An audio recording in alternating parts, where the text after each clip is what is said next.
Welcome to Boxing Deep Dive. I'm Lynden Hosking, and what a show we've got tonight. I'll welcome in my co-hosts, Grant, Tazzie Brown and Peter Matianis. How are we, guys? Great to be on the show, guys. Well, I'm good, Lynden. I'm cooking with gas tonight, mate. Are we ready for round 3 or 4 for the quiz? Last week was a little bit of tension there, I remember. Little bit with the names. I got a bit of Joe Biden. I should have just said the big fella from down under, the Prime Minister. Oh yeah. Well, we'll go over that a bit later on. But last week was one of the easiest nights I've ever had. Like, it was like taking candy from a baby.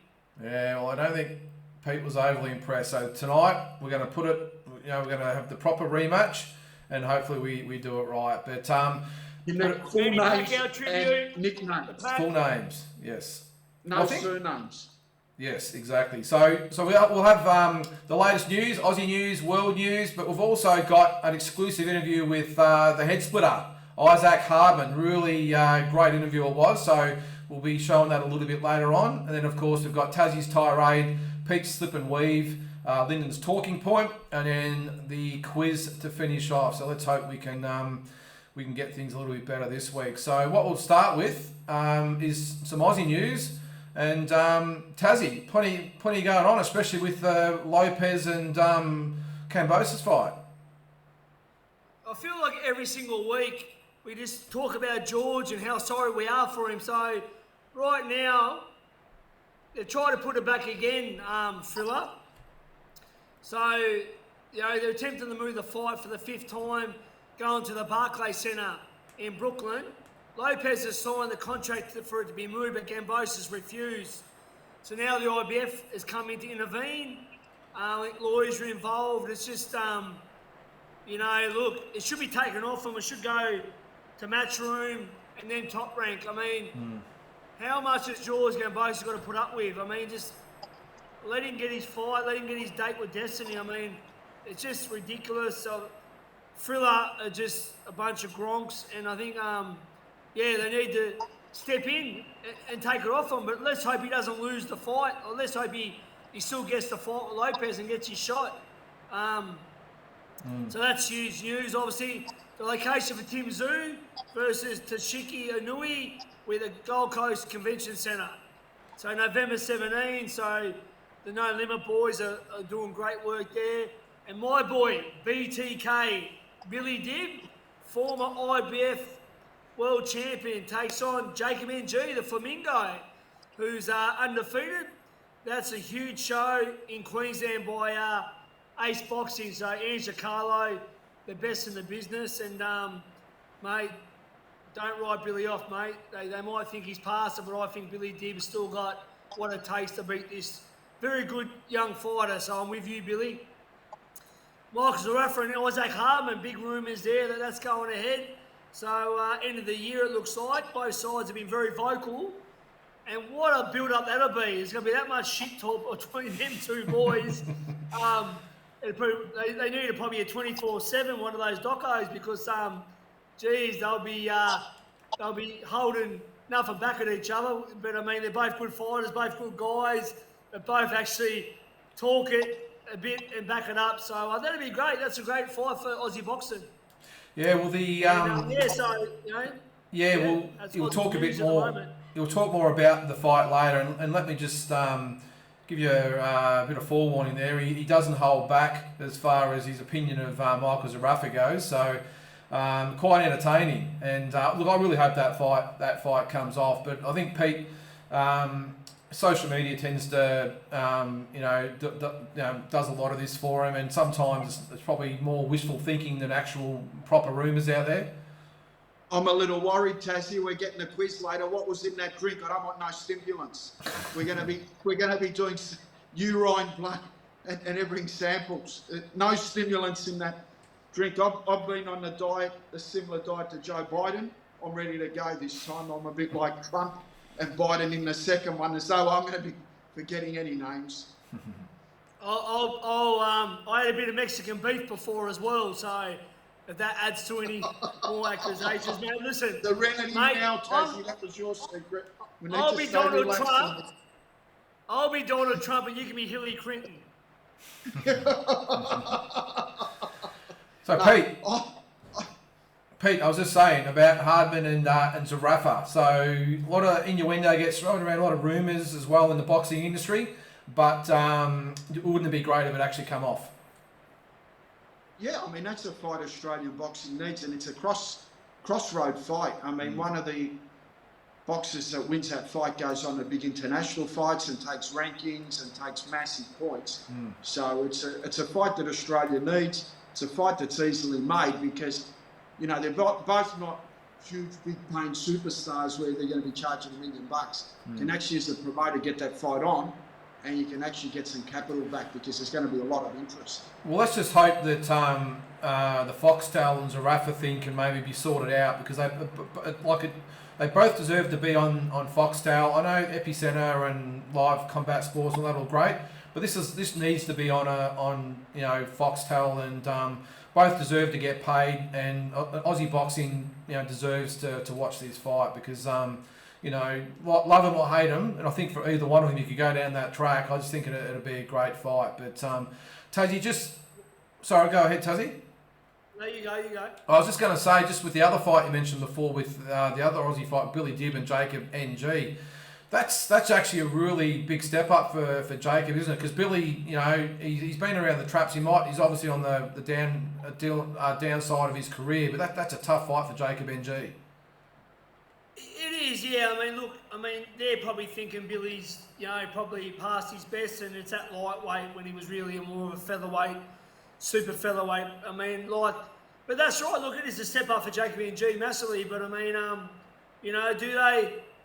do they think Billy's past it? I mean, I talk to Billy Dibb all the time. He's a dear friend, and his trainer's my brother Billy Hussein, body punch. So I think Billy's still got what it takes, and I still think he's that trickery. He's got every trick in the book. He fought Amir Khan only last year.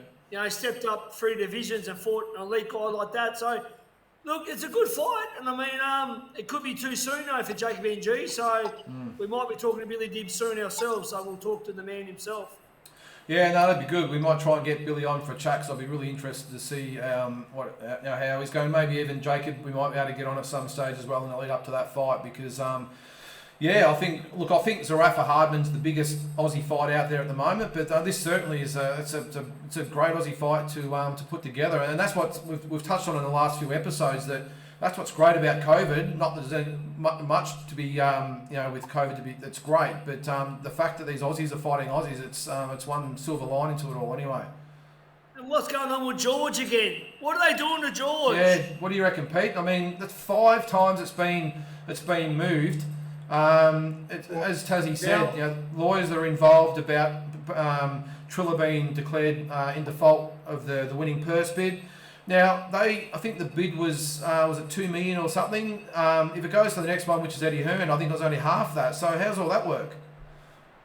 What happens now is Triller had to put 20% of the purse in, so I think there's 1.3 million in an escrow account, which goes 65 to Lopez, 35 to Cambosis if their bid fails. So Cambosis will end up with 400 or 500k US before he even blinks on that failed bid.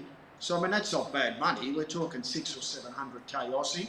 Yep. Then it goes to the next bid, which was 3.2 million, which was Matchroom, and I think someone like Eddie Hearn had put that on. And if that fails, well then it goes to Top Rank's last bid, which was 2.7 or whatever. But what is happening at the moment is that Triller's bouncing it around in different dates. Apparently they misspelled Cambosis' name on a contract. They also have been disrespectful. A lot of the postponements, Cambosis hasn't been asked to sign the contract agreement. It's just been going on what Lopez wants. So they've been treating him with a little disrespect. Right at the moment, it doesn't look like that fight's going to happen, because the October 16 date, now we found out that the Barclays Stadium might not be available, and it ain't going to happen that day. So get ready for a broken down fight night, and I think Matchroom would probably take it and do it just before Christmas. Who knows? But I don't know, unless they can get a venue pretty quick to put that fight on in New York or wherever and keep both parties happy. That fight looks like it's drowning in the water. They've already blown 100 grand at Madison Square Garden, I think, as a deposit. So not that 100 grand in the scheme of things is a lot of money to them, but just one fiasco after another. But let's keep on top of that one. Pete, mate, world news. Obviously, we had Issac win the heavyweight world title. I mean, that's what boxing's all about when you see the heavyweights in action. And he was fantastic. I mean, I spoke to Francisco Martinez before the fight, and he was very confident Issac would win. And we saw him box. He did exactly what he had to do, and he dominated the fight. It was good to see a guy like Issac, who everyone thought really going into it was really, it's going to give Joshua nightmares, but everyone fell for the reason that he's too small to beat Joshua. But at 6'3", I think he's got 78-inch reach. I mean, that's very similar to George Foreman. He's not small. He's not small at all. And he didn't get pushed back. He dominated that fight from the first round. He pushed back Joshua and landed some nice shots in the first round and took control of the fight. And credit to Issac. Now he's become a massive player in the heavyweight division. You can write the open checkbook out for Issac now. He's opened up the candy store, and whether Joshua wants a rematch, I mean, once they cool down and see that fight, I don't see what's going to change in the rematch, but everyone else is different. I think Issac could do it even better in the rematch and dominate him, but who am I to talk? I don't know, but if I were Joshua, I would be taking up the rematch clause. I think that would damage him. They could move on to a Tyson Fury fight and make the big bucks, because I just don't see him being able to recover from this. He's just that box. Both of them are gold medalists. Both of them are fantastic boxers, but Isac's just a bit more slicker, a bit less robotic. Obviously a southpaw, had the great moves, and kudos to his team. Well done. Does it kill the Tyson Fury fight, mate? Well, I suppose it does if Usyk beats him again. It's pretty much got to put it to rest, doesn't it? Oh yeah, well that's the difference now. I mean, a loss is no different to driving a car. A loss is like a dent, and you can drive around and you can hide the dent a little bit, and the car's still nice. But if you cop another dent and another loss, that becomes a damaged car, and the value decreases straight away. There's no way Joshua can go into a fight against Issac now, and if he gets beat, that would flush the Fury fight down the drain, and that's the biggest money fight they could do. They could fill Wembley. We're talking 100,000 people in the Wembley Stadium, and beamed all around the world. They'd be crazy to do an Issac fight, because even though Issac fight's a big fight, it's not as big as Fury, and they wouldn't get as much money. And if he loses to Fury, at least he's made massive money losing to Fury. But that's where he's at the moment. Does he take a tune-up bout while he waits for Fury and gets an early win up? But if he does that, it looks like he's stuck on Issac, and he didn't take up his rematch clause. But Isac's also saying he wants a rematch with him in Ukraine. There's no way Eddie Hearn will be going to the Ukraine. They've got the money, they've got the platform. It'll be in England, or maybe Dubai at worst, but I can't see that fight going to Ukraine. But let's wait and see what's going to happen here. At the moment, Issac can just enjoy his win, because 34 years of age, he's a young heavyweight, and thoroughly deserved. I mean, we knew he was going to give Joshua nightmares, and he did what he had to do. And I have to praise Michael Alexander, the third man in the ring as well. He's a terrific referee, and a terrific judge, Michael Alexander. He's from London, and he's a first-class referee. Just let them fight. He didn't get involved, and it was a terrific fight, and that's what boxing's all about. We saw a cracking fight. And there's a Jaime Munguia as a big fight lined up with Rosado. Yeah, I mean that's a great fight as well, and got an undefeated fighter, and he's fought a few guys that we know, and a few guys that have fought Tim Zilla as well. It's going to be interesting to see how this all happens. A few days after that, you've also got Canelo Alvarez fighting Caleb Plant. So there's going to be a lot of boxing around that. Munguia, he's a real good fighter. I mean, he's a bit of an enigma. Sometimes he has some flat fights where he doesn't perform well, and sometimes he has some ripping fights. It's going to be good to see how he transgresses, because there's massive fights for him as well. He's put himself now on that platform where he can now start to cash in. He's probably earning good money, but he's not earning the massive money that people think he is. And pretty soon, he will be making that big money because he's ready to jump on the next platform. And he's an enigma. Sometimes he fights brilliantly. Sometimes he has some real lukewarm type of fights. So it's going to be interesting to see how that fight goes as well. So it's not for a world title, is it? I don't think, unless it's for a regional title or something. I'm not sure. No, I don't think it is. But there's definitely a lot at stake. They're going to be the winner of that fight will move on to massive fights, and it's going to be interesting fight. I mean, I'm a big fan of Marungia, but sometimes he just has fights where when he fought Hogan and stuff, you just sort of thought, Hogan was right in it. A lot of people thought Hogan got ripped off. So where does that leave Tim Tszyu if Tim Tszyu ever fought him? They're the things that flash through your mind. I mean, he's a very good fighter. Obviously, he'd want to go on in big fights and make some big money. I think he's made the money that people think, and he's ready to do that. And mate, especially yourself, you can see Tazzie with the shirt on there. Official news in from about Manny Pacquiao. Yeah, the Senator finally calls it a day, and what a terrific career, what a ambassador he has been for boxing. We mentioned off air that we might get his first trainer, Rick Staley, and Rick was thanked during his farewell speech, and it's so humbling to hear some of the early beginnings of Manny, where he actually went to Thailand and they were staying in $20 hotels for his first WBC flyweight world title on the Diamond promotion, and we're catching taxis and stuff to the venue, and his purse was small. It's embarrassing to even mention what he got paid.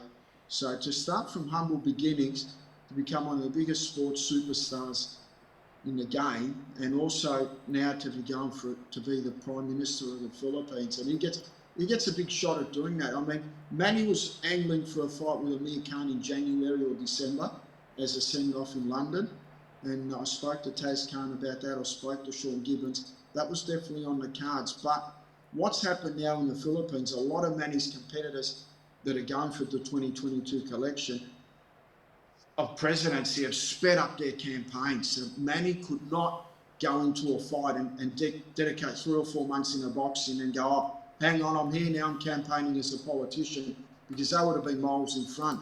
He's going to now start as a politician right from now to get it right, because we saw Imran Khan become the Prime Minister of Pakistan. We've seen, Donald Trump from a reality TV show run America and be the main man in America. So there's no real reason why Manny Pacquiao cannot be the president of the Philippines. I've actually interviewed Bob Arum. We spoke about that with Bob. Bob's not a fan of Donald Trump, and I said to Donald Trump, as a parting thing, which is true, if Donald Trump can be the president of America, there's no reason why Manny Pacquiao can't be the president of the Philippines. Yeah, 100%. They haven't got that background of being politicians, but Manny's been in Congress and a senator for 16 years. He's paid his dues, so that he's not a Johnny-come-late as far as politics is concerned. He's got a lot of strong opinions. But getting back to his boxing career, we saw 8th division world champion, 12-time world champion, and just a class act. I mean, you think back through his fights, and for me personally, I got some of them. If I was to do my best memories of my life, and I was to write them down, that happened in Manny's training camps and pre-fights, of meeting people that are still friends now that I met 15, 16 years ago. And I remember in 2006 when Manny fought Oscar Larios at the Araneta Coliseum in Manila. And Bruce McTavish was the referee, and Bruce, a dear friend of mine, and Rick Staley and I, we're all buddies, but we all shit-stir each other like you wouldn't believe. And we were stirring Bruce up that he's going to, what are you going to do here, Bruce? What are you going to do? Larios went the distance. We all partied on in Riccardi like it was 1999. Don't worry about that. And we all had a terrific time. But back then it was a little more real. Manny wasn't a superstar, he was only in the Philippines. You can actually go backstage and get involved. But you're just seeing everything back then and just seeing how his progress now to being one of the most telling factors in Philippines, not just in sport, just in general. It's been exciting, and to watch him become the man he is, it's been awesome, man. The sport's going to miss him, believe me. You're going to miss Manny Pacquiao when he's gone. So once that door's shut now, there's not going to be any more Manny Pacquiao come in. a guy that laughs at press conference, laughs at his opponent. All his opponents loved him. It was hard to get angry with him. You knew, like sometimes you're at a press conference and the cheap shots and crap. Manny would never do that. It wasn't part of his system. He'd be laughing and smiling, and you see him coming into the ring, laughing and smiling. That was Manny. And then the bell would go, and he was this assassin, gunslinging, bloodthirsty killer that was blazing from the start. It was just, the contrast was amazing, and it was just good to experience it. And it's going to be hard to keep going now as far as, but boxing always evolves. When De La Hoya left, we thought, who was it going to come? Manny came, and Mayweather came along. There's always going to be a superstar that comes along, and right at the moment, obviously we're hurting, we've lost a great, but we're all happy that he's actually gone as well. He's a few months short of 43 years of age, and last thing we want is a guy leaving not on his terms. And Manny, that fight against Ugas at 42 years of age, he gave it his all, and it was his last big show in the sun, and we all loved it. It was like a grand finale, and too bad they didn't get the Amir Khan fight up and running, but that's boxing, and I'm sure Manny's going to be enjoying his life. He's got 5 kids, and his son Jamel's at Wildcard Gym now. He's training with Freddie Roach, and Jamal's real, he's a chip off the old block. He's like a young Manny. So get ready for Jamal's pro career pretty soon. I think Top Rank's going to get involved, PBC wanting. So we're going to see another Pacquiao coming through the ranks. Jamal's a little bigger than Manny. I think he might be a junior middle welterweight, straight up, and he might grow a little bigger. Obviously, it's going to be hard. Manny grew up dirt poor. Jamal's a rich kid that doesn't really have that hunger. So it's going to be interesting to see how it goes for him. But the Pacquiao name will still keep going. I'm sure Sean Gibbons will be in the corner with Jamal Pacquiao as well, and he'll have the Filipino flag. So I'm just waiting for his pro debut, and maybe we can tag along, and it's a second coming of the Pacquiaos. Be great, because obviously Ricky Hatton's son's out there as well, and numerous others. So maybe exciting times. But Tazzie, so many memories of Pacquiao. I mean, how do you go through his fights? There's been so many memorable ones, hasn't there? Yeah, I mean, I first heard of him many years ago, like being with Team Fennec. Obviously, he fought, Todd Macklin. He actually fought Arnel Balotelli, another friend of mine as well, good Filipino fighter. Then he fought Yeah, so I mean, I knew of him early on before he broke, as Peter said, broke into that superstar, wins over Larios and guys like that. I mean, the fights with Rallies and Marquez Barrera, especially the win over Barrera, that sort of excelled him. But then, as we all know, the win over De La Hoya put him into that next hemisphere. Then, wins over Hatton and Cotto, which the ones we remember as probably his peak. The win over Margarito, light middleweight, next level. I think that was at Cowboy Stadium.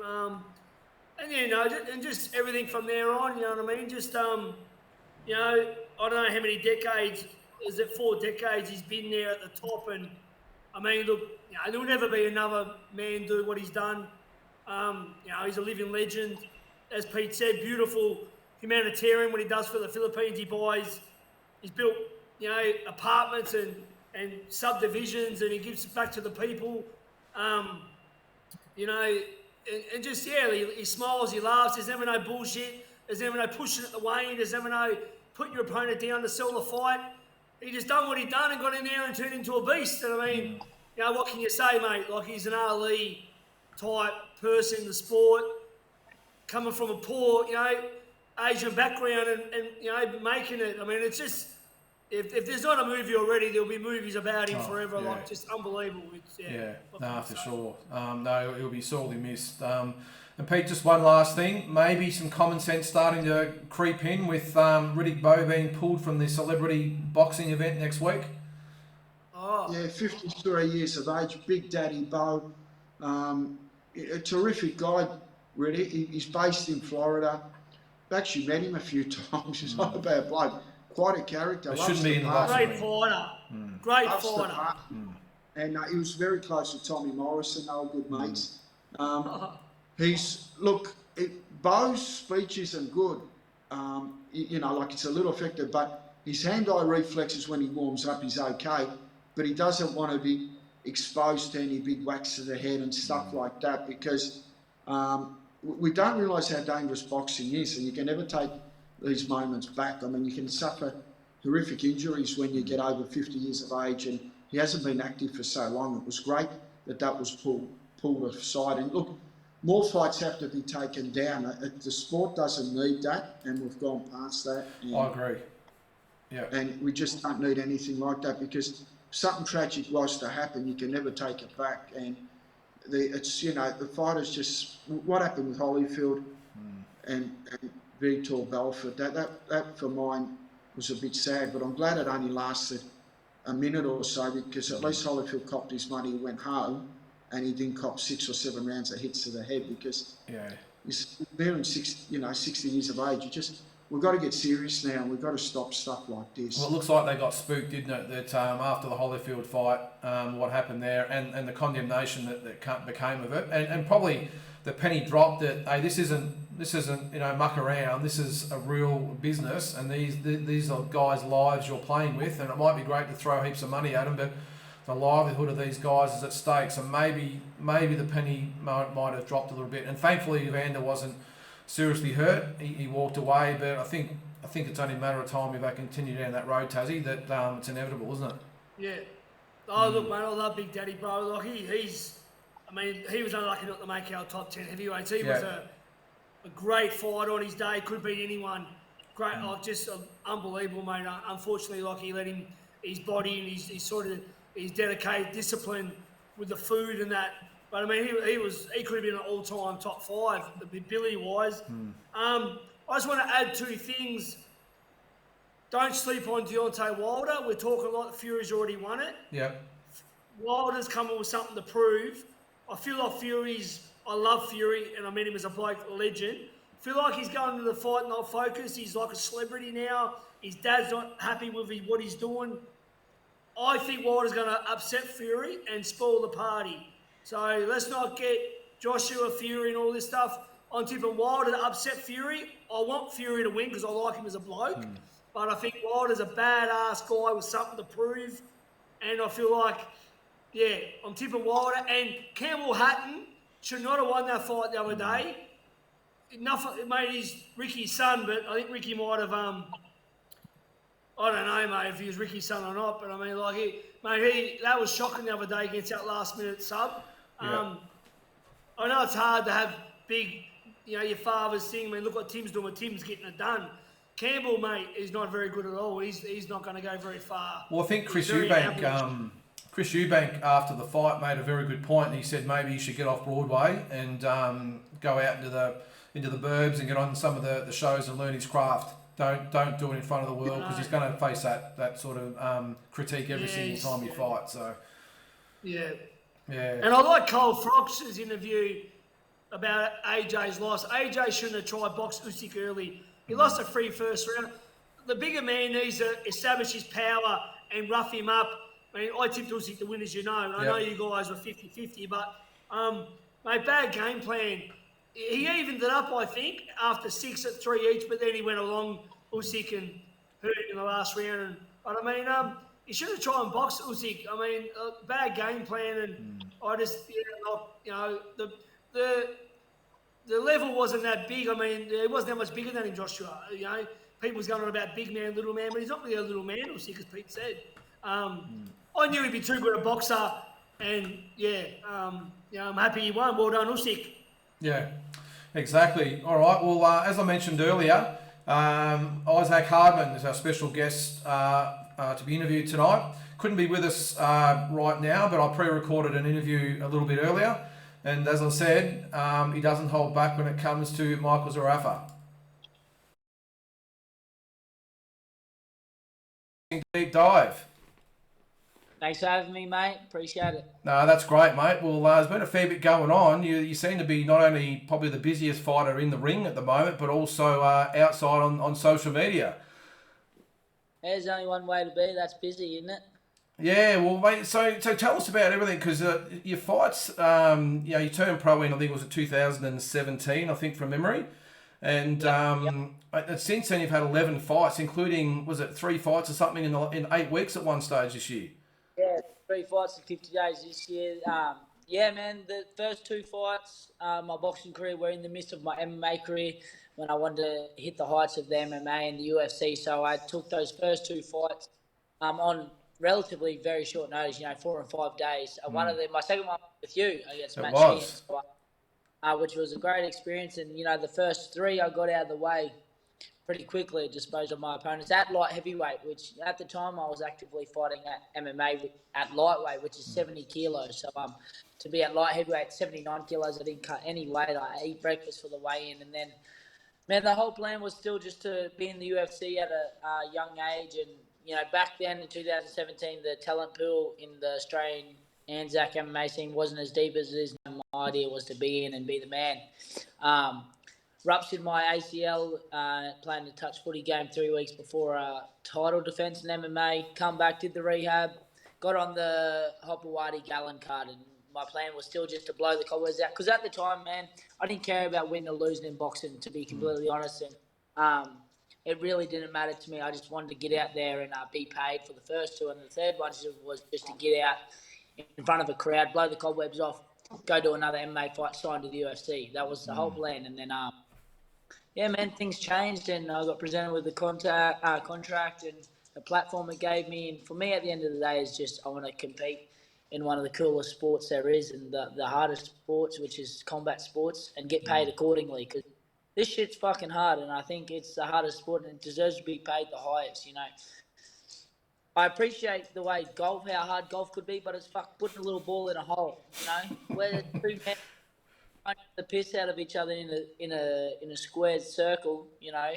There's no hiding, no running, no nothing. It's you and another man, and we need to be paid accordingly. So that's what it was for me. It was to do something not many people can do at a very good level, and get paid accordingly. So boxing it was, and I'm glad it turned out the way it has. Yeah, well, I think anyone that sort of met you and knows you, or even follows you on social media, knows that you're just a person that just loves to fight. A lot of boxers these days, it's about the image, the ego. Yeah, of course, there's money and titles, but it's for you. You just seem to you just love to fight. It doesn't matter who it is, because I'll take you back to, like you said before, your second fight ever was on one of my shows back in 2018, and you took that fight on just a few days' notice, but it wasn't just against anyone. I remember you didn't even ask who it was against. It was actually Matt Sheehan, who ended up winning, who was a former Australian amateur champion, and he's right up there in the rankings these days. But not just that, your first fight was also on short notice against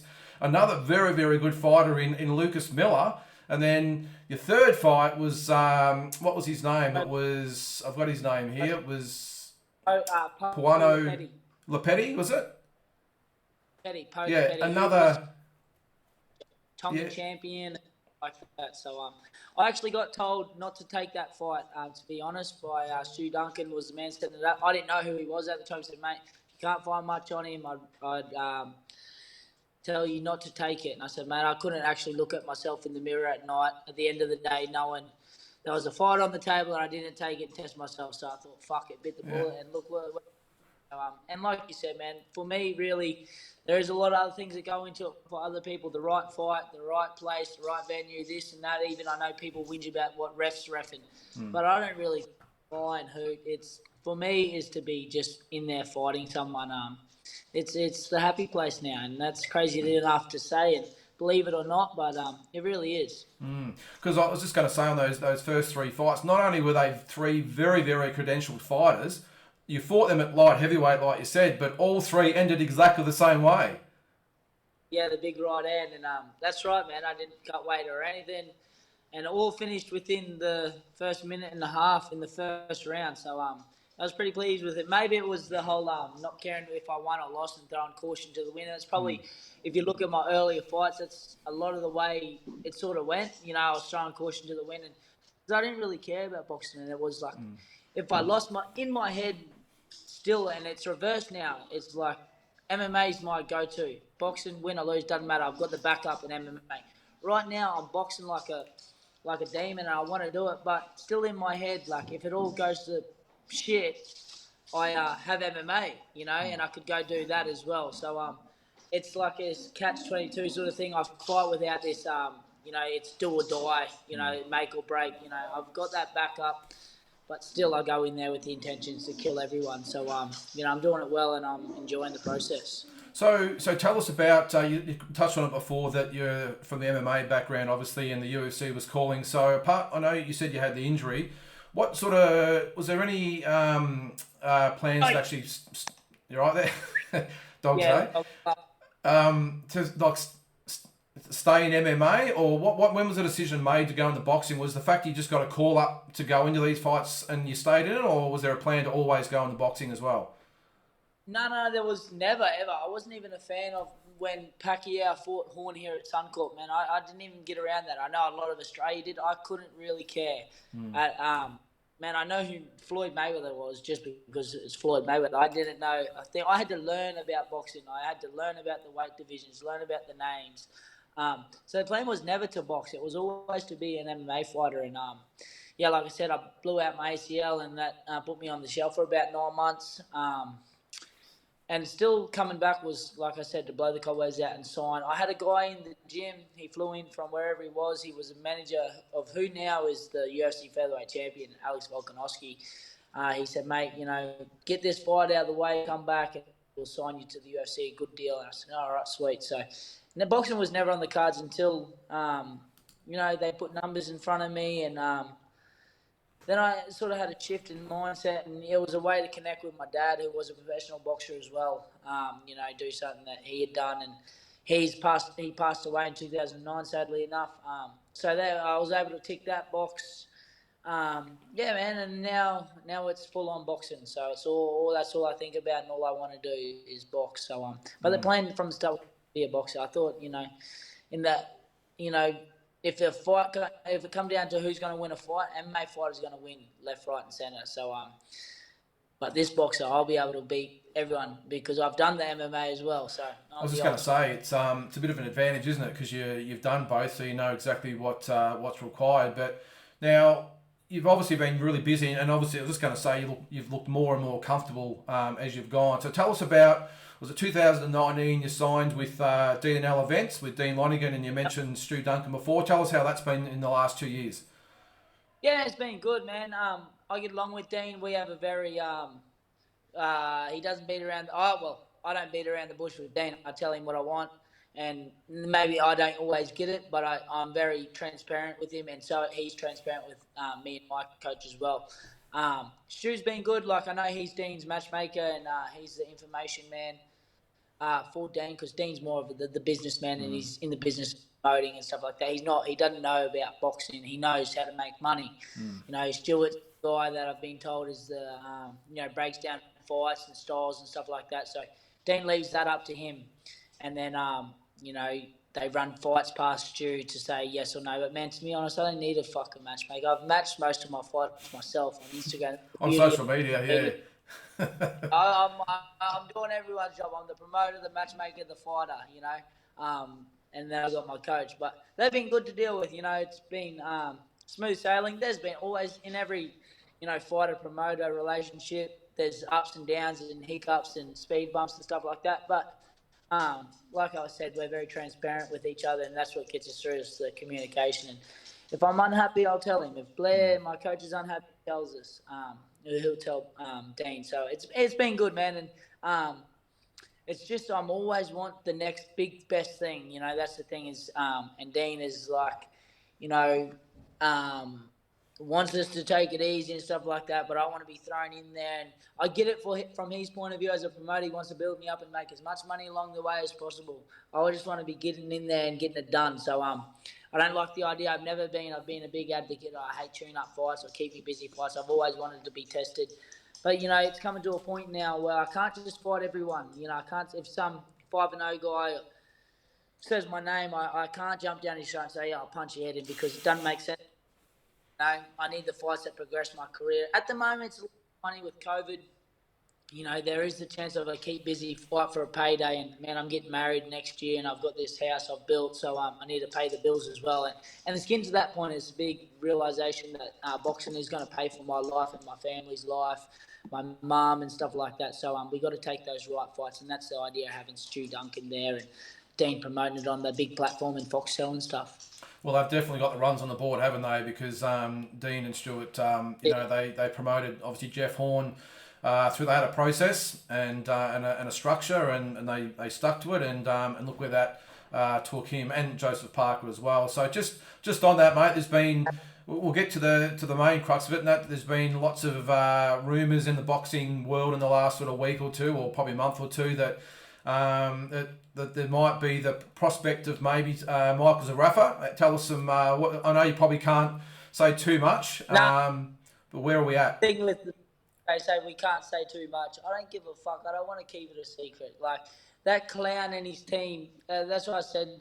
Man, you're a product who you surround yourself with. Sam LeBrun don't seem like the smartest or the sharpest tool in the shed, and he drips down. Michael Zarafa is neither. They make a post Tuesday night, Monday night that we're in heavy negotiations. And I ring my manager, my promoter. I brought a manager on now. So, fuck, have I missed a phone call or something? Because some wanker on Instagram's telling me I'm in deep negotiations with Team Zarafa about a fight in December, possibly in Melbourne, of all fucking places. Well, I happened in Melbourne very quickly, I wouldn't have thought. Yeah. And I said, have I missed something here? Because I have, is someone keeping me out of the loop? And that's why I don't like the idea of managers in the first place. I just want to be told by the guy. And then I hear from Dean, no, they offered, mate, I'm telling you, they offered me a fight in December for 50 grand. I don't give a fuck about if I'm not allowed to say that or not. I'm telling you, 50 grand. I'll make triple of that when he's allowed back on Foxtel. If he is allowed back on Foxtel. And if he's not, I said double it, and I'll come down there and I'll punch his fucking head in on his website, Epicenter TV. Till that happens, I'm telling you right now, I was going to make a statement on my own Instagram, but this is a perfect platform. So they offered me a measly 50 grand, which to me 6 months ago would have been a good purse, you know. I could have a keep busy fight in December for just shy of that amount. Keep me busy. I'll have another one February, keep me busy. And then I could land that big fight with Zarafa, possibly on Foxtel. A good chance they'll come to the party after Zoo does his thing, you know. I feel like his next fight with Castano will probably be overseas. So Foxtel needs a big fight here, needs a big fight, and that'll sell. So I know that's another thing I'm not allowed to say. Michael Zarafa's got some things going on too, but I won't spoil that because he'll get mad.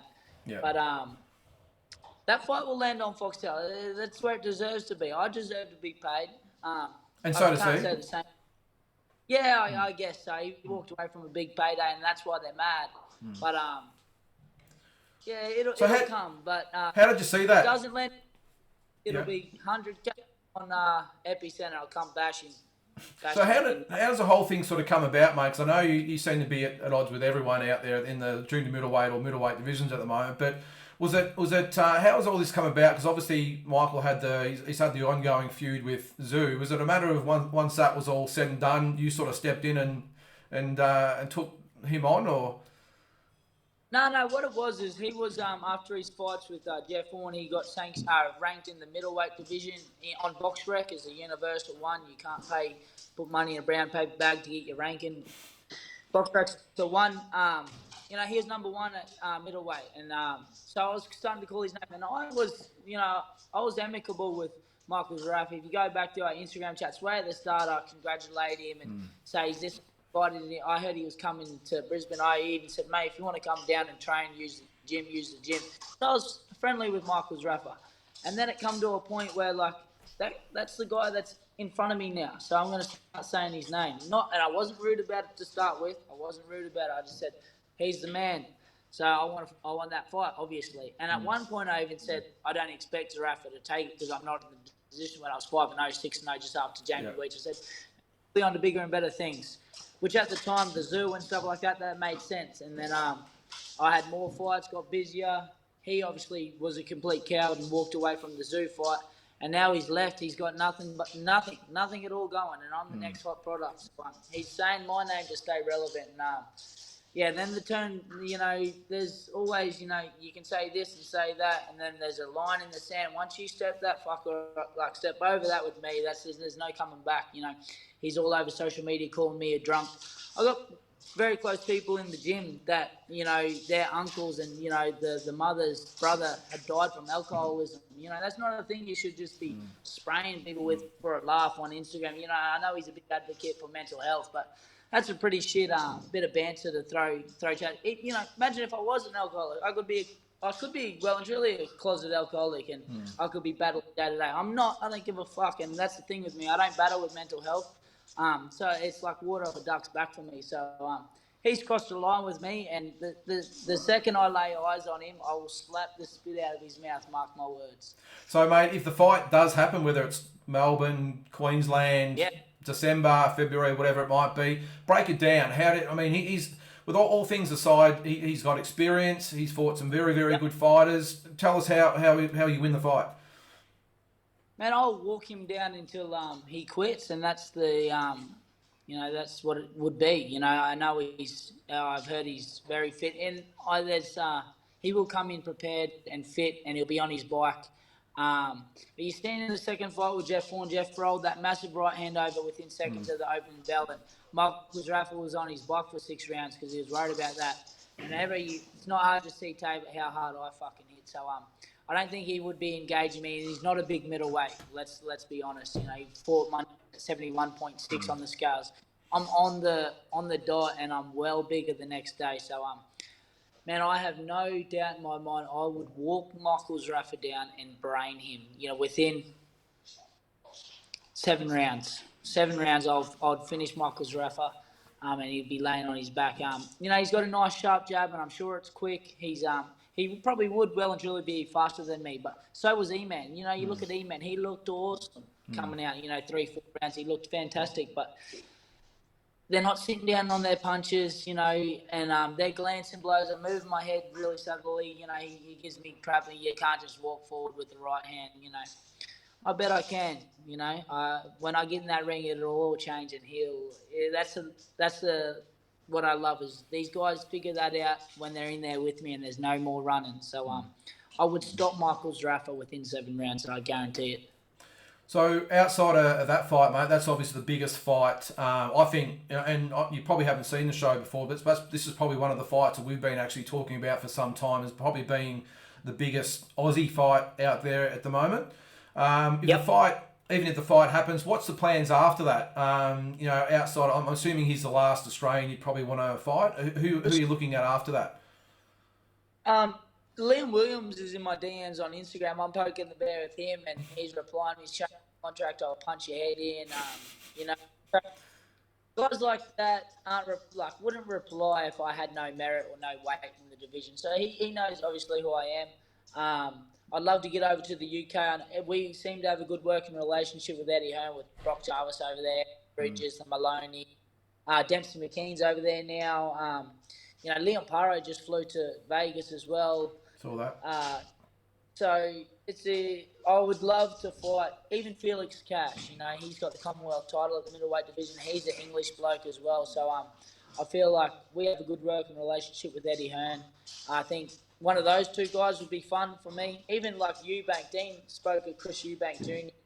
The last time I had a meeting with him. Obviously too soon now, and I understand that. I'm not a fucking idiot. Like those Eubank's probably another 2-3 fights away for me skill-wise to come up. But I feel like I could knock Felix Cash on the head, something like that. And it's exciting. Gabrielle Rosado is another guy I thought I would always fight. Him being 23 and 13, I think he is. He was sort of on the way of turning into like a gatekeeper journeyman, but he's landed a massive fight with Munguia. KO of the year. So and he's always been in great fights, Denny Jacobs and stuff like that. So I feel like that could be a fight possible as well. Now I'm in this. It's crazy to think, that I'm in this conversation of the top 15 boxers in the world and potentially fighting these guys. And it's not far fetched now. I don't have to go, oh fuck, these guys are. I watch those fights now as potential opponents, not a fan of them. So they're guys I'm chasing, and I feel like another 2 fights keep me busy for as a payday. Hopefully December, or unless Michael Zaffa comes to party with these 100 bands. Then another fight start of the year. Maybe Andre as well, in that young fella from New Zealand. He's very well positioned in the world rankings, but it's from across the ditch. I guess that could sell as well, being and he talks well. He's very articulate in the way he speaks, so it would make for a good press conference and build up. And there's all a bit of shit going on Oz Boxing page about him as well. So if he can maybe get over, or I'll go there. That's 2 more fights possibly, and then we're on to like the global stuff like Tim Tszyu. He's not coming back to Australia. Yeah. He'll let but he's on the Takashi Inoue's, the Brian Castanos, the Charlos, and he deserves that. He's done the groundwork, and I feel like I'll deserve that. And I don't want to say entitled, but I'm looking at those guys another 2-3 fights. Because I was just going to say earlier, we touched on it with the quality of opponents you fought in those first 3 fights, but even if you look in the last sort of 12 to 18 months, Tage Singh, you've had Jamie Weech, Mark Lucas, Robert Berridge, Emmanuel Carlos, who is an exceptional talent as well, and you beat all of those guys. So I think, again, touching on the Stuart Duncan factor, that it's that process of just fighting, not being hidden in these, and a lot of, let's face it, a lot of fighters do. They'll fight some of the regional fights against maybe not world-class fighters, let's just say that, but you seem to have, every fight has been against quality opposition, especially Mark Lucas, an Olympian, Emmanuel Carlos, is, Robert Berridge has fought for a world title, so these are quality guys. Man, it always pisses me off because I always have a look at, like, Liam Williams, for instance. He said, I haven't fought anyone. You look at his box record, his first 11 fights, he didn't fight a winner. His 11th fight, winner. Like, every 1 to 10, they had losing records. So, and look at, like, I love Australian boxing, and I'm all for Paro and Liam Wilson and Honey and all these guys making names. But look at their first 10 fights compared to my first. If anyone's had the hard road coming through, it's fucking me, and I'm not even apologizing any bit about that because I seriously have. I've taken the hardest. I haven't even negotiated fights. If someone says they on the way up would fight, I said, Dean, make it happen. Even before that, you've seen firsthand. Yeah. I didn't. You sort of said. I just said, how much am I getting paid? So I've had the hard road on the way through, and the proof's in the pudding. It's put me where I am within 11 fights. So other guys aren't getting ranked and stuff like that until they hit 17-0, 18-0 and stuff. So I've done the hard yards, and I'm still doing the hard yards, and I'll continue to do the hard yards. So, mate, look, I'll just say, I make no apologies to say that I think at the moment you're my favourite Aussie fighter because I love the attitude that you have as far as, hey, bring it on, I back myself, just line them up and, win or lose, I just want to fight the best. So, I think your attitude and the personality that you have and all the entertainment you bring to the sport, mate, I think it's a welcome breath of fresh air to Aussie boxing. I, for one, really hope the Zarafa fight comes off because I've got a lot of respect for both of you. But I've got one final question for you, mate. The lawn. Everyone that follows you on social media, how's the lawn going? The Lord, baby, it was this afternoon. I actually sent a voice message to my missus. The fucking rain's up. The lawn's going to get a good drink. So she's going, well, I've got to aerate it this week.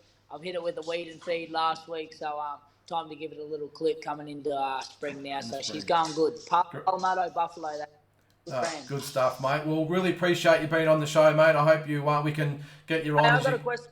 Yes, go for it. When are you going to get that Hoskins promotion back up and running? Because I'd like to say right now that was one of the best weekends I've had, mate. The way you ushered us around in that nice Hummer of yours, put us up in the comment. Start to finish, that was a fucking pleasant experience, mate. So I'd like to see Hoskin Promotions back up and running. Well, you never know what'll happen, mate. At the moment in Victoria, mate, we're not really thinking of that at the moment because I think we're a long way from putting on shows. But mate, love to, especially to be involved with yourself and Dean and Stuart again. I think it'd be fantastic. So, mate, thanks again for being on. Cool, mate. We really appreciate it, mate, and best of luck going forward. Thanks, mate. Appreciate it. So there it is. Issac Headsplitter Hardman. So he definitely didn't hold back there, Pete, on his opinion of Michael Zarafa. Yeah, there's a bit of trash talk going on. Good luck to them. I mean, it's going to be a fight that's going to generate a lot of interest because both of them at that crossroad department where the winner will definitely go into international fights. It's going to leapfrog them in the international rankings and will take them to another platform. The loser obviously goes back to club shows. So it's going to be a very interesting match. And I mean, where do you really class this match? Zarafa's been in with better opposition, even though he has beaten Jeff Horn.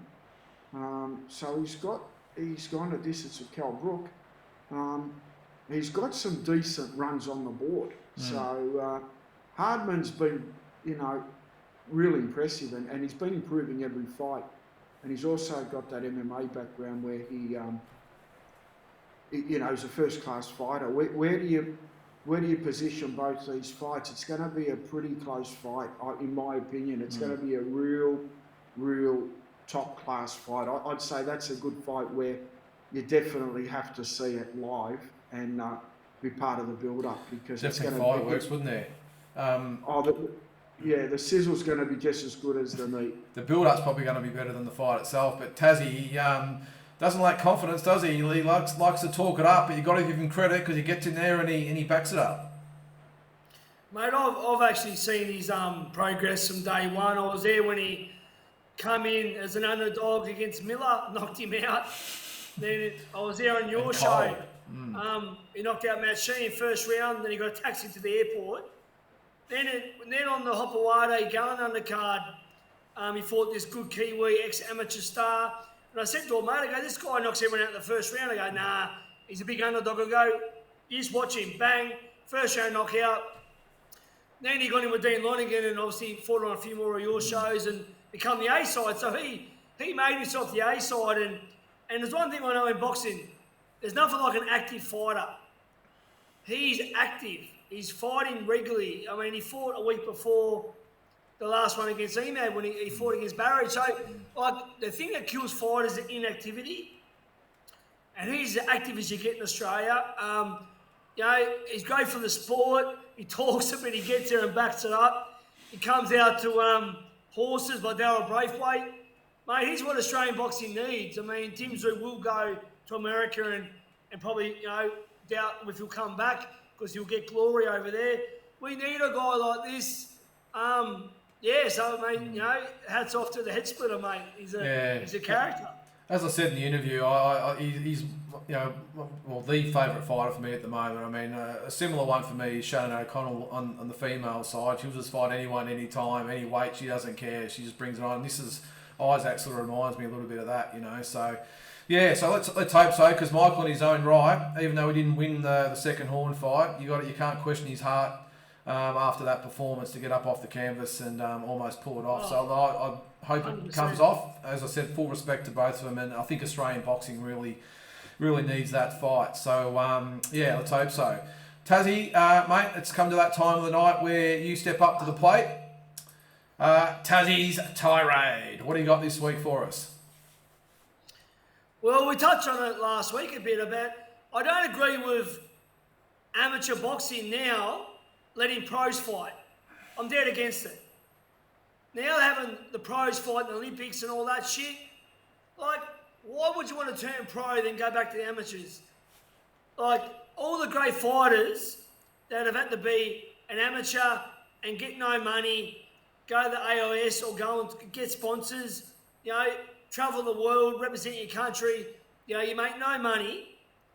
But that's the thing, now it's changed and they're letting guys come in after fighting pro. I'm dead against it. What about all the good fighters that miss the opportunity they didn't get to? That's the way it goes. But the thing is, all these guys, I know it's only up to 10 pro fights or whatever, but mate, leave it amateur. Do your amateur career, then turn pro.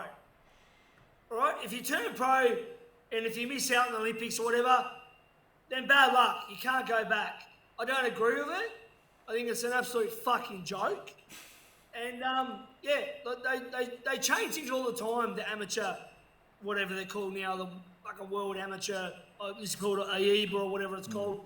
They're all corrupt anyway. I mean, it was 3 threes, then it was 4 twos, then it was 5 twos, back to 3 threes. We've done the computer system shit, which I was in that era for a bit.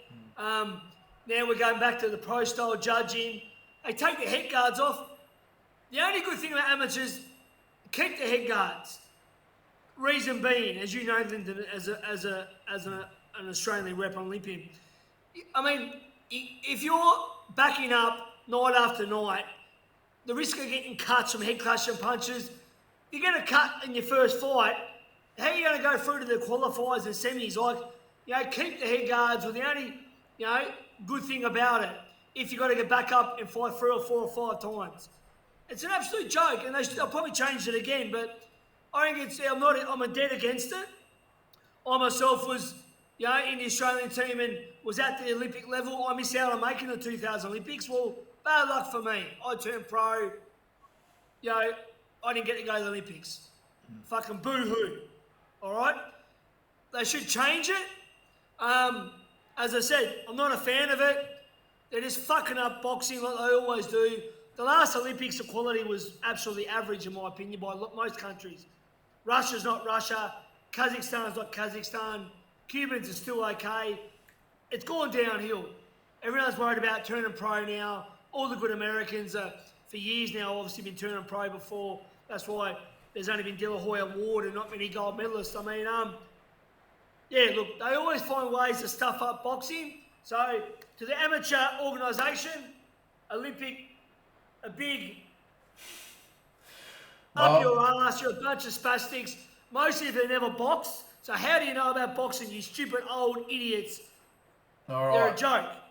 Okay, well, Pete, I'm going to give you a reply in a minute because I want the opposite side of it, but it's my own fault here, but my talking point tonight was actually going to be that particular subject. So let's just hold fire for this for a second and we can discuss it a little bit more in detail in my talking point. Sorry, Lynden. Sorry. Apologies. No, I deliberately didn't. As everyone knows, I don't tell anyone a talking point because I like it to be spontaneous. But we can discuss that a little bit more in detail in a second, Pete. But we'll get your segment out of the way, and then we can discuss a little bit more. So, time for what's that? Costa's book, is it? Yep. Go and get it. Costa My Story at any good bookstore. All right, Pete, it's up to you, mate. We go up to Pete's Slip and Weave. So, Tazzie, I'm assuming you've got your questions ready to go? Yes. All right. Let's just see. What have we got here? I'll get my questions. That would help, wouldn't it? Where are we? Slip and Weave. All right, here we go. So, I'll go first. So, again, just to explain what we do, 10 quick pretty much true or false questions, maybe a little bit of extra detail in there, but just nice quick answers, and we'll just keep firing them at you. So I'm going to go first. Pete, true or false? Lopez Cambosis will end up being promoted by Eddie Hearn. He was the next in line, by the way. Yeah, I know. True. Does he? Pete, true or false? Usyk exposed Anthony Joshua as being overrated. False. Another true or false on that one. Usyk is now the #1 heavyweight. False. Who wins, Shannon O'Connell or Susie Ramadan? Here's a tough one for you. I'll go Ramadan. Apart from our top 4, which is the Maloney's, George Cambosis and Tim Tszyu, name 3 Aussies capable of winning world titles. Faris Chevalier, light heavyweight.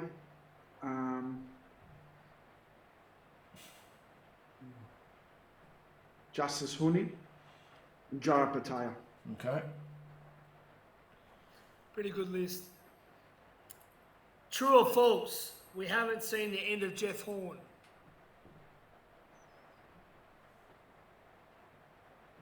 False. Okay. Another true or false? Matchroom / Eddie Hearn is now the biggest promotional company in the world. False. Okay, just quick one. Who is? I'm still with Bob Arum. Top rank. Okay, yep. I don't mean true or false? Lately. I'm just saying over the last year or over the last 2 or 3 years. Okay. Recently, obviously, Matchroom, but that was the question. Are they now the biggest promotional company? Right at the moment, probably Matchroom. Okay. Putting on the biggest fights. Tazzie? True or false? There will never be another quartet of kings. Quartet. Magla, Leonard, Durant, Hearns. There will never. True or false? There'll be another quartet, Pete. Probably true. I think so. sadly, at the same time. All right, true or false? This is one's probably just taking the piss one. Oscar De La Hoya has lost his marbles. I'd say false. Oscar's a pretty sharp guy. I'm just sort of saying his social media lately has been, let's just say, a little bit of an anomaly, because he's been having all sorts of things. It's just very un-Oscar-like compared to when he was fighting a few years ago. Yeah, and he's lost Canelo Alvarez. He's lost a few draw cards. His promotional company's not what it once was, so it's still a big company, but it's not a leading company. I mean, when Richard Schaefer was there, they were doing some big shows. They looked like they could, maybe just trying to be a bit more relevant. Last one for you, Tazzie. True or false? $70 is too much to pay for Aussie pay-per-view. I'd say it's too much. I'd like pay-per-views to be around $40, $50 for the average punter. I think that's fair enough. Yeah, I agree. I think Aussies are, $70 a lot. Look, if you look at it another way, if you're going to pay $70 to have pretty much a ringside seat, that's pretty good money, but I can understand the Aussie way of looking at things is probably a little bit different to the American and English side of things. And especially $70 for maybe Aussie pay-per-views, featuring Aussies, I should say, might be. What do you reckon, Tazzie? Yeah, I spoke to a mate about this. If you're not an Australian boxing fan, like if you're an Aussie boxing fan, you'll pay whatever. Like if you're a fan, money's not an object. I don't care about the punters and money. Like if you haven't got the money, then okay, pull it together. Don't go get it. Like boo-hoo. I feel sorry for no one. Go and make it happen. $70. If you love boxing, obsessed with boxing like I'm obsessed, I'll pay whatever. If you don't, then go watch a free football and eat your burgers and drink your beer. Like, support Australian boxing, because how do you pay the purses? Tazzie, hang on, wait a second here, buddy. Boxing's a working class sport. It's not for your mates that get around with A-listers down the red carpet. I mean, there's some battlers out there that love the sport that $70, when they're meeting ends meet, mate, cuts into their ring. So what's wrong? Well, how do they pay the fighters if they don't? I mean, as you what know, do you mean? Pete, But you got gate, the gate. You've got sponsors, and you've got the pay-per-view. I mean, the pay-per-view on a normal $50, what it used to be, the fighters used to make a truckload of money. I don't know where $70. What's the next one? $100, and it's $200 pay-per-views. In the old days, boxing used to be free. You used to put on the TV and watch your fights free on Channel 9. It's that catch-22 thing, though, isn't it? That no, but if you're a promoter, Lynden, and you've got 5,000 pay-per-views, right, and you go to your sponsors, you're going to get peanuts. If you go to your sponsors, it's free to wear, and you say I've got 1 million eyeballs watching, you're going to get quadruple the money. So what you miss out on a merry-go-round, you make up on the next ride. That's the way it is with boxing. So I'm not a capitalist. I don't think like I'm willing to pay extra big money. That makes me a big fan. No, boxing's a working class sport, always has been, and you make it affordable to the working class. That's why I like what Dean Monaghan did with Manny Pacquiao and Jeff Horn. Yeah. Tickets were $28, $29. Yeah, they were. He filled 52,000 people in there. And it was awesome for me, rather than saying, we'll make the cheapest ticket at $200 and we'll get 20,000 people in there. And that's what I said to Dean. I said, mate, you won me over doing that, because that's what boxing's all about. Yeah, I was just going to say, though, the catch-22 thing, as put the promoter's hat on, is that obviously everything costs money, and the quality of fights is, there's only so much money to pump in the fight. So I can see the top promoters charging that amount of money. I'd say the Rose Brothers, for instance. I mean, I'm assuming Tim's not cheap these days, and his opponents aren't cheap to put on. The events aren't cheap, so he's probably got to charge that amount of money. But on the other hand, I am with you that I think the reason they did get 52,000 to the Manny Pacquiao Jeff Horn fight is because they had tickets so cheap. They did a similar thing in Bendigo that with Horn and Zarafa. Tickets were really cheap, 5,000 sold out. They could have probably sold another 2,000 on top of it because of the price. And country people are different to city people as well. Go ahead, Tazzie. With the Rose Boys, the undercards have been happening during COVID. they pay these Aussie guys, they pay the Liam Wilson, they pay Paul Fleming versus Bruno, Kai McKenzie. These are guys, as you know, Pete and Lynden, Aussie versus Aussies are good quality. They cost. It's not bringing an import over for cheap. So have these guys now, they're obviously doing it with the pay-per-view money. They wouldn't be able to do it if it was just gate, as we know. So the pay-per-views might have to be a bit higher. All I say, I don't believe in hard luck stories in life. All right? If you just go get it. I don't care what you do as a job. If you don't like your job, quit it. If you want to be successful, be successful. If you want to pay for boxing, pay for it, or or don't moan about it. What's $20 extra? Like you probably eat Tim Tams and eat burgers and eat like a slob, like or go to a brothel. Save your money and watch the fight. Yeah, but the fighters don't get the pay-per-view anyway, Tazzie, so it doesn't matter. The It's not promoter about that. gets it, so I'm just saying as a fan, I love boxing. I doesn't pay affect the $300 fighter to either watch a way. fight. The fighter goes and fights. He doesn't care if a pay-per-view's 40 or 50 he gets bucks. paid He's a on certain his amount. set purse, so he goes and fights. It's a promoter, what he's willing to do. I mean, if I'm doing a show, I'm going to cater for the working class. I'd rather have extra eyeballs and more people and less money than make a boutique expensive. Have yuppies in there that are going to pay $500 a seat to get it, to watch what food they're eating on the plate. And you go and ask them anything about boxing, half of them wouldn't have a clue anyway. Yeah. Does that make them fans? Well, let's put it on the back burner for now because that was supposed to be a slip and weave quick fire question and it's almost turned into its own segment. So maybe we can discuss that another time.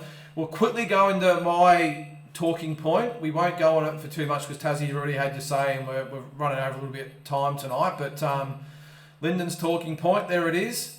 Now, guys, as I said, we touched on before, this week's talking point, professional boxers should not be able to compete at the Olympics. So, Tazzie, you've had your say. I'll just quickly have my say, Pete.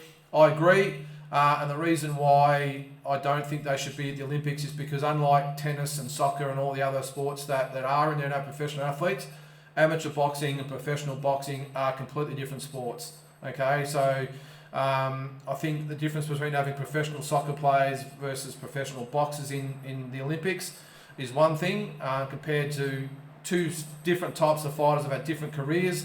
Amateur boxing, as I said, and Tazzie, you'll agree with this. They are compared to professional boxing. It is like chalk and cheese. They are one's a sport, one's a business. I think professional boxing is a business, and it should be left that way.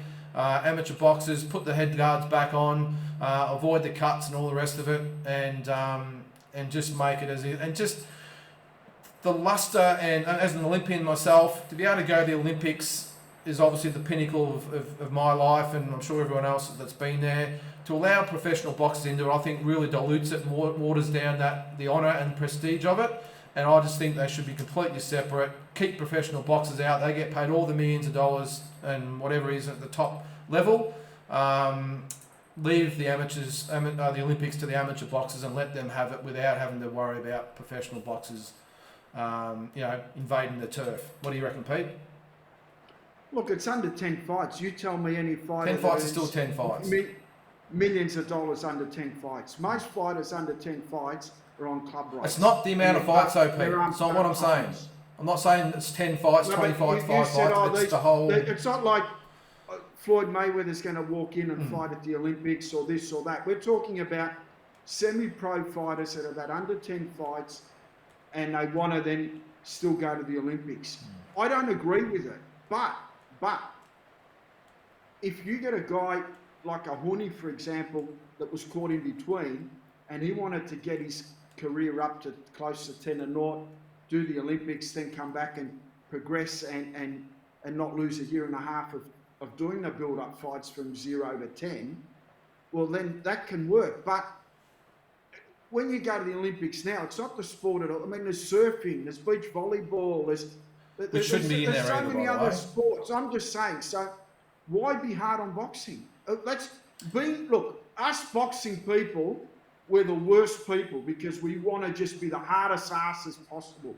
Let's be hard asses because it's our sport. Every other sport goes and does whatever it wants and it flourishes, but with boxing, no, we're going to suffocate it. So you get it back, put your helmet. Yeah. It doesn't work that way. Some people, they're in between. Do I turn pro? Like Imi Marcel, it was for the Philippines. He had a big contract from MP Promotions. He only had the one fight. It didn't work out as a pro, but he had his first pro fight over in America. That he went to Tokyo. He won a bronze medal. It was pretty stiff like to win gold. But why jeopardise a guy? One or two pro fights in between. Why would you? Yeah. If the rules were there, do it. Yeah, well, firstly, I think the Justice Honey situation really, for me, highlights it. I love the guy. I think he's going to be a great fighter. But the fact that he can be an amateur boxer, turn pro, fight on TV and fight the Paul Gallons and all over the world in pay-per-views and all the rest of it, and then go back to being an amateur, ridiculous. I think it's just ridiculous. And hang on, but as I said before, surfing is surfing. BMX riding is BMX riding. As much as I don't want them in there, if they're in there, that's fine. But surfing is surfing. BMX racing is BMX racing. Basketball is basketball. Soccer is soccer. Professional boxing is not amateur boxing. They are completely different sports. And as I said, as an Olympian myself, as an amateur boxer, I'm insulted by the fact that they've actually allowed that to happen. Just my Me opinion. too. Look, I'm just stating for the fighters now. Yeah. You know, everyone wants to be hard, but if it's your fighter that was stuck in between it. How are they stuck in between though? Well, if you manage Justice Honey and he's saying, no, I'm going to do it, what are you going to say? Save yourself the Olympics, mate. He's been picked for the Olympic team, trained for the Olympics, like everyone else does, and go to the Olympics. He's probably got $500K in the bank now. Well, that's great. He's probably cost himself a massive signing on fee for not going to the Olympics. He could have won a gold medal and been signed by Golden Boy or top ranker Eddie Hearn. You just don't know. But he could have gone to the Olympics if he wasn't injured with his hand. So he could have because he boxed professionally. But look, yeah, all that aside, probably the injuries are probably not part of the conversation. But look, as I said, I think I can't speak for all other amateur boxers that went to the Olympics, but the fact that professional boxers, regardless of what stage they're at in their careers and how good they are to whatever, it really, I think, just really dilutes the prestige of being an Olympic boxer. That's just my opinion. Can I say something from experience? One of my dear friends and a guy I trained, Luke Jackson, missed out in the 2008 Beijing. He was the number one guy, undefeated in Australia for 4 years. He went number one. He missed out on 2008. He lost at the Oceanias to Paul Fleming. He beat Paul 3 times, but when it counted, he lost this one. We had a deep talk about turning pro. He stayed on another 4 years of his life and then made London by beating George Gamboa and a couple other guys, Joy Alexander. 4 years he waited, no money, same thing as you know, you live, you just train, you make no money, you get a bit of you go to AIS, you travel around, whatever, for peanuts. He stayed on. And he'll never go back on that. That was his life, and that's who he is as an Olympian, Luke Jackson. Yeah, but that rule wasn't around then, Tazzie. If the rule was around, I know, but I'm just saying. Like everyone can stay on when the rule's here now. If it suits you, you're going to do it. That's how it is. It's like people say, there's too many bullshit belts in boxing. And as promoters, when you've got 2 fights, it's a vacant title, everyone jumps on it. All of a sudden, it's not a bullshit belt because it suits you to do it at the time. But then we're going to sit back and go, what a wank, there's so many different belts. But as promoters, how many times do we jump on these belts? But it doesn't mean we have to like it, and that's our opinion, me and Lynden. It doesn't mean you do what suits you at the time. And everyone does in boxing. I'm just not sure how it benefits either sport, to be honest. I don't think it does anything for amateur boxing or professional boxing. It's just in between. But that's why it's a talking point, because we're all talking about it, aren't we? So, and I think the sanctioning bodies could be another one.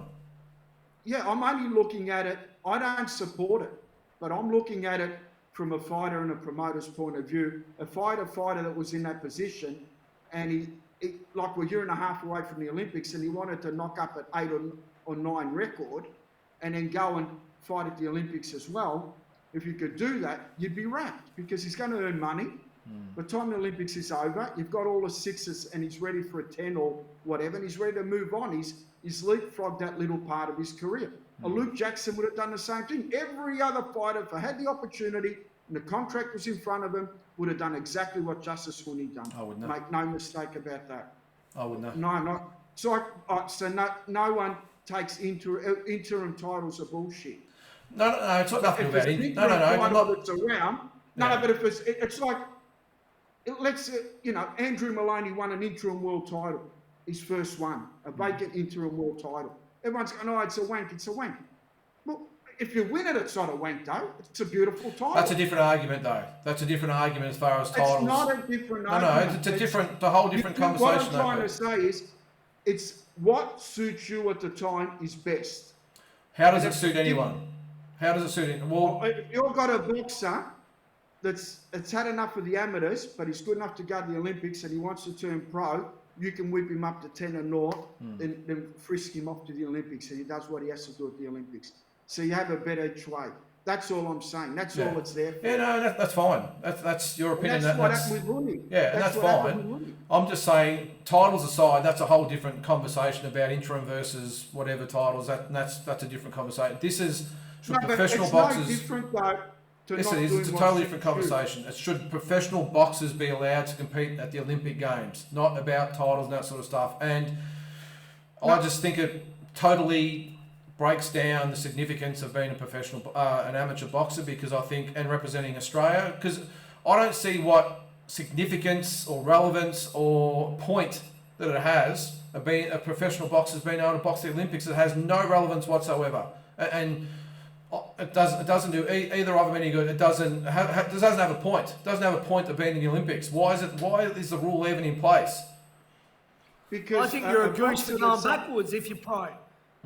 And doing it. A boxer that's under 10 fights is not really a pro anyway. He's only earning small money. How many boxers under 10 fights earn enough money to be professional? It's the whole principle of it though, Pete. And, all I can say is walking out to an arena with 80,000 people there screaming and yelling and knowing that the work you put up to it, I just think it loses its luster if you're a professional boxing coach. I just don't think it means anywhere near the same as what it does for an amateur boxing coming up. But anyway, look, yeah. I agree, but I see the other side of it too. Yep. No, that's fine. I'll tell you this, whatever Justice Rooney does he'll always regret he didn't go to the Olympics. He will regret it. I don't care what money he makes. I agree. They mishandled, I don't care who looked after him. They fucked it up. 2 fights in a row, he's hurting his hand. To fight Gallen, who's a nice guy, a rugby player. I don't give a fuck, he's not a boxer. And it showed that how Hoonies couldn't get rid of him. I mean, whether it was injury or whatever. To me, he'll never, ever be an Olympian. So he'll never get over it, in my opinion. I don't know the guy. I wish him all the best. I tend to agree that I think he'll regret the decision no matter how much money he ends up making. Let's hope not. But I think if you ask someone like a Harry Garside or a Sky Nicholson about that, I think they would, if they had the choice, they would 100%. I know they can technically turn pro and have those fights now, but... Usyk still says best thing he did was a gold at the Olympics over all the world titles. Unify, he said it the other day. I'm sure Lomachenko will be the same. All right, well, now that we're all fired up, let's get on to the last segment. Last week, there's a little bit of controversy. Pete, do you want to have a drink of water before we get started here? No controversy. Not controversy. I just want to... Hang on, Tazzie. Yeah. If we're going to go by proper quizzes, that means Lynden says you've got to have either the nickname or the first name and the surname. Full name. Yeah. The full name. Hang on, what about nickname and surname? Well, last week, just to clarify, I think the couple of the questions in point there were the... I think you said Hurricane Carter. Now that is obviously Reuben Hurricane Carter. That's his name. The correct name is Al Earthquake Carter. I know the fight we were talking about was promoted by Mike Ryan from the Fist magazine. It was at the Melbourne Town Hall. The Festival Hall? So I know the Town fight. Hall. No, Yeah. Melbourne. Yeah. Melbourne Town Hall. So I know the fight pretty well. I just had a blank on Al Carter, but no, you were right. You were perfectly right, and you were right on Kitchen as well. I forgot to mention the Heat. Yeah. James Kitchen, I had a mental blank. Oh, so you were 100% right. All right. Well, let's just make a point that let's get this over and done with. I'm not stressed about nicknames here. But if I answer a question on Tazzie, if Tazzie puts his hand up and then he's stalling and I answer it, and then Tazzie's then still got the opportunity within to answer it. Yeah, I will say more information, And if you can't answer it, I will then say, Pete, it's up to you. Okay? So no jumping in. No jumping in. Because if you jump in... If you jump in, null and void. Null and void if you jump in without being told to, then the question is null and void, okay? And nicknames don't have to be in unless I actually ask for the nickname, okay? So in the James Kinchin didn't have to be a nickname and a surname. Is that good enough? I will say full name. So in that incident last week, it was James Kinchin, okay? Yes, his nickname was the Heat. All right, Tazzie's getting fired up here. Let's get into it.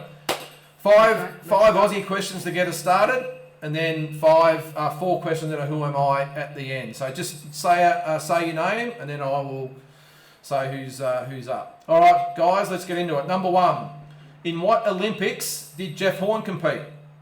Peter. 2012 London. Yep, correct. Number two, in what fight number did Jeff Fennick win his first world title? Peter. Give Tazzie that one. In what fight number did he win his first world title? 10. No. Pete? 7. Yes, 7. Satoshi Shingaki for the IBF title. Bruce McTavish was a referee. Big shout out to And stopped Brucey. it too soon. Anyway, number 3. In what year did Jeff Harding beat Dennis Andrews to win Peter? 89. Yes. Come on, Tazzie, that's 3 now. I reckon he's been practicing in front of the mirror all week, Pete. The reflexes and stuff. All right, number 4. Who was the trainer of Lionel Rose? Peter. Tazzie?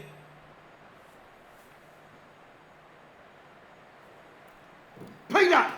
Hang on a sec. Peter. 3. Oh, come on. 2. Come on. 1. Oh, this is... Peter. Jack Rennie. That's 4, Tazzie. Jeez, he's on fire tonight. Last Aussie question. Blank. Last Aussie question. Who did Danny Green beat to win the WBA light heavyweight title? Peter. Stripe Drews. That was him. Stipe Drews, actually. Yep, I'll give it to you. A bit of tongue tied there. 2007. 5-0. Come on, Tazzie. We're into the world questions here. What former world welterweight champion had the nickname the Lone Star Cobra? Tazzie. Yes. Donald Curry. Correct. The Lone Star Cobra. Number 7. Who was the first fighter to beat Roy Jones? Tazzie. Peter. Tazzie. 5, 4, 3, 2, 1. Johnson. Peter. Montel Griffith. Incorrect. Antonio Tava. Montel Griffith did by disqualification. Yeah. Are we counting that? Okay. Oh, he did. He won. Okay. Hang on. Yeah. Okay. If that's okay, we'll give that to you. It was Antonio Tava knocked him out in 2 rounds, but You gotta get. okay, that's fine. Cool. No drama. Number 8. How many times did Sugar Ray Robertson fight Jake LaMotta? Tazzie. Tazzie? 6. Peter? 4. 5. Oh, yeah. All right. What's the score there, guys? I think we've had 7. Is it 6 and 1? 1. 6 and 1. All right. Last question. We're just going for pride here, Tazzie. Who did Julio Cesar Chavez beat to win the WBA lightweight title? Tazzie. Yes, Tazzie. What's his name? 5, 4. Edwin Rosario. Yes, correct. Good one, Tazzie. That was a good one. mate. I love that one. That one gained respect. That should be 2 points. I like that one. I'd give him 2 points for that What? one. Only because you're about 5 in front. All right, here we go. Who am I? Going for pride You're a here. Carlton supporter, Lynden. You like laying the boots in. I do, especially the We don't Collingwood do that in supporters. Collingwood. All right, here we go. Who am I? I was born on July 19th, 1958. After an amateur career of 50-2, I turned pro in 1979. After only 14 fights, I got my first world title opportunity where I was stopped by an all-time great.